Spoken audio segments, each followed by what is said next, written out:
Doctor గారు శ్రావణి ఇలా అడుగుతున్నారు. మాకు ఇద్దరు కవల పిల్లలు ఉన్నారు. వారి వయసు 1 సంవత్సరం అయితే నా పాలు సరిపోవడం లేదని ఇద్దరికి బయట పాలు పడుతున్నాను. బాబు బయట పాలు సరిగా తాగడం లేదు. వాడికి ఆకలి కూడా వేయడం లేదు. పాప బయట పాలు బాగానే తాగుతోంది. బరువు కూడా బాగానే పెరుగుతోంది. బాబు మాత్రం బరువు పెరగడం లేదు. ఏం చేయాలి? సలహా ఇవ్వండి అని అడుగుతున్నారు. శ్రావణి గారు, ట్విన్స్ సిచ్యువేషన్స్లో ఎప్పుడైనా సరే ఇద్దరు బేబీస్ యొక్క గ్రోత్ కూడా ఒకే రీతిలో ఉండే అవకాశం తక్కువగా ఉంటుంది. అంటే ఒక బేబీ నార్మల్గా ఎక్స్పెక్టెడ్ గ్రోత్ ప్యాటర్న్ ఫాలో అవుతూ ఉండొచ్చు.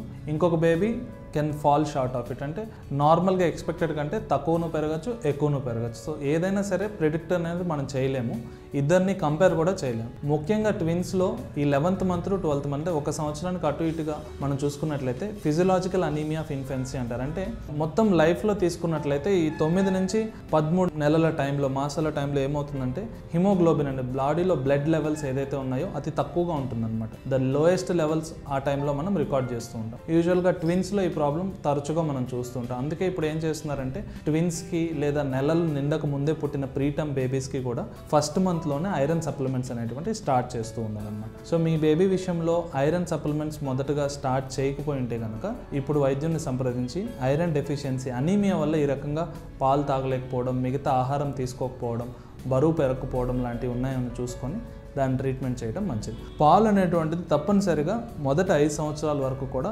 ముఖ్యమైనటువంటిది. బేబీస్కి కాల్షియం కానీ, విటమిన్ డి కానీ, అదే రకంగా లాక్టోజ్ అనేటివి, ఈ 3 కూడా మేజర్ సోర్సు పాల నుంచే పిల్లలకి మొదట 5 సంవత్సరాలు వస్తాయి. సో తప్పనిసరిగా పాలు అనేటువంటిది ఇవ్వాల్సినటువంటి సిచ్యువేషన్లో మీరు ఉన్నారు కాబట్టి అనీమియా ఏదన్నా ఉంటే దాన్ని రూల్ అవుట్ చేసుకొని పాలు ఒకవేళ బయట పాలు కౌస్ మిల్క్ కానీ బఫ్లో మిల్క్ కానీ తాగలేని పక్షంలో ఫార్ములా ఫీడ్ కూడా మనకు ఆల్టర్నేట్ ఉంది కాబట్టి ఫార్ములా ఫీడ్ ఏదన్నా తీసుకునే అవకాశం ఉందా, ఆయనకి టేస్ట్ నచ్చి మంచిగా తీసుకుంటున్నాడు అనేటువంటిది మీరు అటెంప్ట్ ఇవ్వడంలో మంచిది.